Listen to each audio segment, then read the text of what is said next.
Today topic వచ్చేప్పటికి hardware wallet. అసలు hardware wallet అంటే ఏంటి? ఇది ఎలా వర్క్ అవుతుంది? దీన్ని యూజ్ చేసుకొని మన క్రిప్టో కరెన్సీని మనం సేఫెస్ట్ వేలో హోల్డ్ చేయొచ్చా? సో ఈ డీటెయిల్స్ అన్ని కూడా ఈ వీడియోలో నేను కవర్ చేస్తాను. ఒకవేళ ఈ ఫేస్ మీరు ఫస్ట్ టైం చూస్తున్నట్టయితే దిస్ ఇస్ చాణక్య. అందరికీ welcome to crypto world Telugu YouTube channel.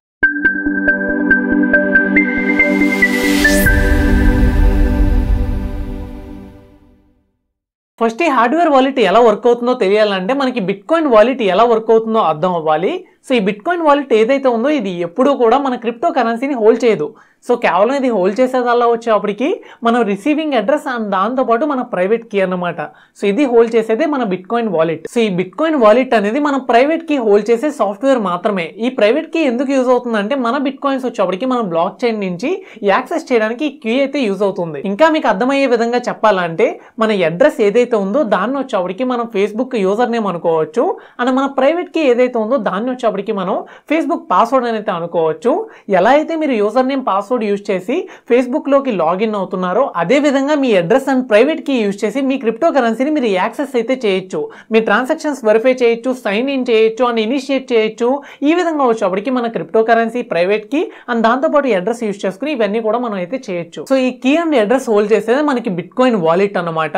So problem ఎక్కడ వస్తుందా అంటే మనకి ఏదైతే బిట్కాయిన్ వాలెట్ ఉందో సో దీన్ని హ్యాక్ చేయడానికి ఛాన్స్ ఉంది. ఎవరైనా ఈ వాలెట్ హ్యాక్ చేశారనుకోండి మీ కీ అండ్ అడ్రస్ వచ్చేప్పటికి వాళ్ళ దగ్గరికి వెళ్ళిపోతుంది.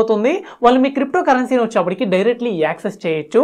ఓన్లీ హ్యాక్ చేయడం అనే కాదు, ఒకవేళ మీ ఎక్స్చేంజర్ ఎవరైతే ఉన్నారో అంటే మీ వాలెట్ ఏదైతే ఉందో దాని ఓనర్స్ ఆర్ క్రియేటర్స్ ఎవరైతే ఉన్నారో వాళ్ళు కాంప్రమైజ్ అయ్యారనుకోండి సో వాళ్ళు కూడా మిస్యూజ్ చేయడానికి ఛాన్స్ అయితే ఉంది. ఇలా జరగకుండా ఉండాలంటే రెండు వేస్ మాత్రమే ఉన్నాయి. ఒకటి మీ వాలెట్ ఆర్ ఏదైతే డివైస్ అయితే ఉందో అది హ్యాక్ అవ్వకుండా అయితే చూసుకోవడం.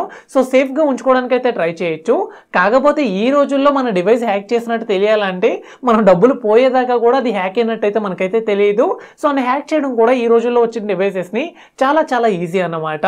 సెకండ్ వన్, అసలు హ్యాకే చేయలేని వాలెట్ యూజ్ చేయడం. ఈ థింగ్ వచ్చేప్పటికి మనకి హార్డ్వేర్ వాలెట్స్ అయితే ప్రొవైడ్ చేస్తున్నాయి. సో ఈ హార్డ్వేర్ వాలెట్స్ లో వచ్చేప్పటికి హ్యాక్ చేసేంత హార్డ్వేర్ కావచ్చు, కెపాసిటీ కావచ్చు ఉండవు అన్నమాట. సో కేవలం ఇది చేసే పనల్లా సో మీది ఏదైతే ప్రైవేట్ కీ ఉందో దాన్ని హోల్డ్ చేయడం మాత్రమే అండ్ దాంతోపాటు ఏదైతే ట్రాన్సాక్షన్స్ ఉన్నాయో వాటిని సైన్ చేయడం మాత్రమే. సో వీటిని హ్యాక్ చేయడం వచ్చేప్పటికి ఇంపాసిబుల్ అని చెప్పుకోవచ్చు.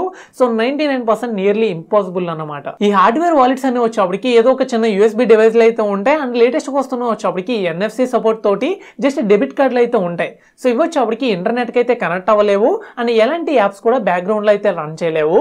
మోస్ట్ లైక్లీ వచ్చేప్పటికి ఆఫ్లైన్ డివైసెస్ అని అయితే చెప్పుకోవచ్చు. కాబట్టి వీటిని హ్యాక్ చేయడం అనేది వచ్చేప్పటికి ఇంపాసిబుల్ అన్నమాట. సో ఇప్పుడు ఇది ఎలా వర్క్ అవుతుందో చూద్దాం. ఈ హార్డ్వేర్ వాలెట్ చాలా సింపుల్ గా ఉండడం వల్ల కనీసం ఇది ట్రాన్సాక్షన్ ని ఇనిషియేట్ కూడా చేయలేదు. దానికోసం మీ మొబైల్ ఆర్ పీసీలో సో మీరు ఎవరికి ట్రాన్సాక్షన్ చేద్దాం అనుకున్నారో వాళ్ళ అడ్రస్ ఎంటర్ చేయాలి అండ్ దాంతోపాటు మీరు ఎంత అమౌంట్ ఎంటర్ చేద్దాం అనుకున్నారో ఈ డీటెయిల్స్ అన్ని కూడా ఎంటర్ చేసుకుని ప్రైవేట్ కీ మనకి ఏదైతే ట్రాన్సాక్షన్ వైఫై చేయాలో సైన్ చేయాలో దానికోసం ప్రైవేట్ కీ అయితే కావాలి. ఈ ప్రైవేట్ కీ కోసం వచ్చేప్పటికి మన హార్డ్వేర్ వాలెట్ ని మన డివైస్ తో అయితే కనెక్ట్ చేయాల్సి అయితే ఉంటుంది. సో మీకు ఇంకా అర్థమయ్యేలా చెప్పాలంటే ఒక ఫిల్ చేసిన చెక్ ని సైన్ కోసం ఒక పర్సన్ దగ్గరికి తీసుకెళ్ళడం లాంటిది అన్నమాట. సో ఆల్రెడీ ఫిల్ అయిన చెక్ మీద మన హార్డ్వేర్ వాలెట్ ఏదైతే ఉందో సో అదొచ్చేప్పటికి సైన్ చేసి రిటర్న్ చెక్ ఇస్తుంది సైన్ చేసిన చెక్ ని. ఇదే విధంగా మనం ట్రాన్సాక్షన్ ఇనిషియేట్ చేసిన తర్వాత సో మన ప్రైవేట్ కీని వచ్చేటప్పటికి ఇది సైన్ లా అని చెప్పుకోవచ్చు.